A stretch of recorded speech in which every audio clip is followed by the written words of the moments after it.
Hello दोस्तों, बहुत बहुत स्वागत है आपका इकोनॉमिक्स हिंदी विद मैथ में। तो आज की इस वीडियो में हम करने वाले हैं 6.2 एक्सरसाइज का क्लास 9 की मैथ का। यहाँ पर 6 क्वेश्चन करने वाले हैं। तो चलिए अब हम यहाँ पर शुरू करते हैं। देखते हैं यहाँ पर 6 क्वेश्चन क्या करता है कि आकृति यहाँ पर दे रखी है 6.33। ठीक है, में पी क्यू और आर एस दो दर्पण है। ठीक है, ये पी क्यू और आर एस जो है यहाँ पर जो है दो दर्पण दे रखे हैं, आर एस और पी क्यू दो दर्पण हैं। ठीक है, यानी एक मिरर दे रखे हैं दो। ठीक है, आमने सामने है जो एक दूसरे के समांतर रखे हुए हैं, मतलब एक दूसरे के समांतर है। ठीक है, ये अगर समांतर रेखाएं क्या होती है कि इनको आगे हम बढ़ाएंगे ना, कैसे भी कितना भी बढ़ा लें, ये आपस में एक दूसरे को नहीं काटेंगे। ठीक है, यानी आपस में ये मिरर हम कितना भी लंबा कर दें, उससे क्या होगा कि ये आपस में मिरर एक दूसरे को टकराएंगे नहीं। ठीक है, एक आयतन यानी एक जो है आपतन किरण आती है यहाँ पर कहीं से, और वो जो है ए बी दर्पण पी क्यू से बी पर टकराती है। यानी ए बी जो किरण है बी पर टकराती है, फिर वो सी पर जाती है, फिर वो डी पर जाती है। तो मतलब एक किरण ऐसे ऐसे टकरा रही है। ठीक है, उसके बाद और वो परावर्तित होकर किरण जो है बी सी पर जाती है, बी सी। ठीक है, ये बी यहाँ पर जो है सी पर जा रही है। तो यहाँ पर ये क्या है, बी पर जाएगी, फिर क्या आएगी यहाँ पर, क्या आएगी यहाँ पर बी सी पर चलकर जो है दर्पण आर एस से टकराती है, यानी सी पर आती है। यहाँ पर सी पर आ गई, उसके बाद पुनः जो है सी डी से अनुदिश परिवर्तित हो जाती है, मतलब यहाँ से फिर से दोबारा से परिवर्तित हो जाती है। तो सिद्ध करना है हमें कि जो ए बी है और वो सी डी है, ये दोनों लाइन जो है समांतर है। मतलब ये हमें प्रूफ करना है। क्या प्रूफ करना है, जो ए बी वाली लाइन है, ये वाली लाइन, ये जो है सी डी के समांतर है। मतलब ये लाइन इसके समांतर है। हमें दे रखा है कि दर्पण तो समांतर है और किरण एक रेखा ऐसे जा रही है, बी से टकरा रही है, फिर सी पर आ रही है, फिर डी पर जा रही है। ठीक है, तो अब हमें शो करना है कि ये जो है हमारा ये वाली रेखा समांतर होगी। ठीक है, ये वाली रेखा क्या हो जाएगी, हमारी समांतर हो जाएगी। तो इसके लिए हम क्या करने वाले हैं, इसके लिए जो है हमें थोड़ा सा यहाँ पर जो है आकृति को चेंज करना पड़ेगा, तभी हम इस क्वेश्चन को कर पाएंगे। तो इसीलिए यहाँ पर थोड़ा सा ट्रिकी क्वेश्चन हो जाता है। तो यहाँ पर हम आकृति को बना लेते हैं फटाफट। आकृति हम बना लेते हैं इस तरह से। तो मैंने यहाँ पर क्या कर दिया, आकृति को बना लेते। ठीक है, तो आकृति को मैंने यहाँ पर इस तरह से ड्रॉ कर लिया। इस तरह से कुछ आकृति थी। ठीक है, तो मैंने इस तरह से आकृति को बना लिया। अब मैं क्या करता हूँ, यहाँ पर इस आकृति में क्या करने वाला हूँ, मैं यहाँ से एक लाइन खींचने वाला हूँ। ठीक है, यहाँ से मैं इस आकृति को डिवाइड करता हूँ। इसके नाम लिख लेते हैं हम पी क्यू बी। ठीक है, तो यहाँ पर हमारा नाम लिख देते हैं। यहाँ पर क्या है हमारा, यहाँ पर पी क्यू और यहाँ पर बी था, और यहाँ पर आर सी एस। ठीक है, तो यहाँ पर क्या है, आर सी एस। तो यहाँ पर ए किरण है और ये डी है। ठीक है, तो इस तरह से नेमिंग है। और यहाँ पर हम क्या करने वाले, इसको डिवाइड कर दिया और इधर से मैं इसको समद्विभाजक करता हूँ। ठीक है, यहाँ से मैं क्या करने वाला हूँ, सी से मैंने यहाँ पर एक लंब डाला है। ठीक है, और यहाँ से हमने इसको भी एक लंब डाला है। तो हमने क्या कर दिया, इसको इस तरह से लंब डाल दिया। मतलब यहाँ से इसको एक रेखा खींची है, एक जो कि दो बराबर भागों में इसको डिवाइड करती है। इस कोण को ये दो बराबर भागों में क्या कर रही है, डिवाइड कर रही है। ठीक है, तो इससे क्या होगा, हमारा कोड नंबर 1, कोड नंबर 2 और कोड नंबर 3 और कोड नंबर 4। यानी इससे क्या हो रहा है कि code number 1 and code number 2 और कोड नंबर 3 बराबर हो जा रहे हैं। ठीक है, तो बराबर है, कोड नंबर 1 2 3 बराबर हो जा रहे हैं। तो यहाँ पर क्योंकि हमने दो बराबर भागों में बांटा है, तो हमें शो करना है कि जो ए बी लाइन है वो समांतर सी डी के है। ठीक है, हमें क्या शो करना है, ए बी लाइन जो है हमारी सी डी के समांतर है। समांतर मतलब हमें दिखाना है कि जो ए बी है हमारा, वो हमारा हो जाएगा समांतर जो है सी डी के। ठीक है, ये हमें प्रूव करना है। ठीक है, दिखाना है। तो इसको कैसे हम प्रूव करेंगे उसको हम देख लेते हैं। यहाँ पर देखिए ये हमने बराबर खींच दिए। तो अब हम क्या करने वाले हैं, अभी देखिए यहाँ पर आपको देखना पड़ेगा, क्या देखना पड़ेगा कि आपका जो ये कोड है, यहाँ पर देखिए ये वाला कोड, तो यहाँ पर क्या बन रहा है कि यहाँ पर जो ये दोनों एक दूसरे को बराबर भागों में बांट रहे हैं। ठीक है, तो बराबर भागों में बांट रहे हैं, तो मतलब ये वाला कोड जो है कोड नंबर 1 कोड नंबर 2, तो यहाँ से हम लिख सकते हैं, क्या लिखेंगे हम यहाँ पर लिख लेते हैं फटाफट। तो क्या है हमारा कि code number 1 equal to code number 2 है। ठीक है, यहाँ पर और यहाँ पर क्या आएगा, और यहाँ पर और हम लिख रहे हैं, और यहाँ पर क्या है, code number 3 equal to code number 4 है। ठीक है, तो यहाँ पर हमने ये लिख दिया। तो अभी हमें ये दिखाना है कि ये जो है ये समांतर है। ठीक है, तो हमें ये कैसे दिखाना है वो मैं आपको बता देता हूँ। तो यहाँ पर सबसे पहले आ जाते हैं, देख ले क्वेश्चन में देख लेते हैं। इस तरह से ये जा रही है समांतर रेखा। तो अभी हम क्या करेंगे, यहाँ पर ये हमारे पास है, तो मैं क्या करने वाला हूँ, यहाँ पर जो है ये रेखा जो है, यहाँ से हम देख लेते हैं, यहाँ पे ये वाली जो है ये समांतर है। तो ये वाला कोड यहाँ पर देखिए, ये वाला कोड ये क्या हो रहा है, यहाँ पर ये जो कोड है बाहर का कोड क्या हो रहा है, बराबर है। ठीक है, तो यहाँ पर हमारे पास क्या है, ये वाला कोड, ये देखिए यहाँ से ये वाला कोड जो है बराबर हो जाएगा। ठीक है, तो हम यहाँ पे क्या लिखने वाले हैं कि कोड जो है बी, कोड यहाँ पर बी और C R, B C R equal to हो जाएगा हमारा, यहाँ पर B C R equal to हो रहा है। ठीक है, उसके बाद वैसे ही हमारा ये वाला कोड भी बन रहा है, यहाँ पर क्या बन रहा है, बी सी आर तो हमारा इक्वल हो गया, तो ये कोड हमारा इक्वल है। ठीक है, अगर ये कोड हमारा इक्वल है तो इससे क्या होगा कि हमारा ये वाला कोड भी क्या हो जाएगा, इक्वल हो जाएगा।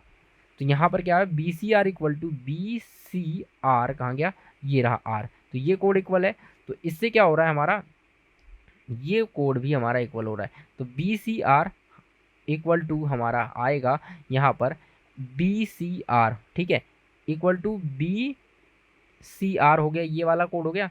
यानी हमें क्या करना है, यहाँ पर देखिए B C R equal to, ये जब बी सी आर ये वाला कोड इक्वल टू ये है, तो यहाँ पर हम लिख सकते हैं Q B R, Q B C.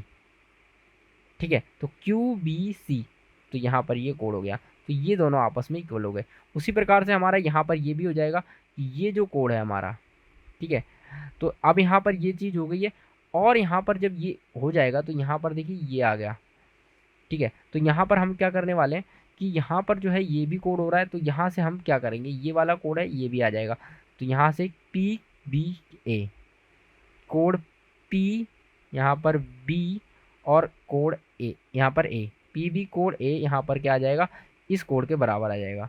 ठीक है, यहाँ पर क्या है डी सी एस, तो यहाँ पर डी सी एस, तो यहाँ पर ये हो जाएगा। तो यहाँ पर क्या है, ये वाला कोड और ये वाला कोड बराबर हो गया, मतलब ये हमारा ये वाला कोड है और ये वाला कोड बराबर हो चुका है दोनों। ठीक है, तो अब हम यहाँ पर क्या करने वाले हैं, इन सभी कोडों को जोड़ने वाले हैं। क्या करने वाले हैं, सारे कोडों को जोड़ने वाले हैं। तो यहाँ पर हम इधर के सारे कोड जोड़ देंगे, इधर के सारे कोड जोड़ देंगे। तो चलिए जोड़ देते हैं हम। यहाँ पर कोड नंबर, यहाँ पर सबसे पहले देखते हैं कितने कोड हैं हमारे पास। तो यहाँ पर देखिए कोड नंबर यहाँ पर क्या है, ये वाला कोड है हमारे पास बी सी आर, कौन सा, ये देखिए सबसे पहले कौन सा कोड है हमारा, सबसे पहले कोड है पी बी ए। ठीक है, तो पी बी ए, तो code number P B A, यहाँ पर P B A plus code number 1 plus code number 2।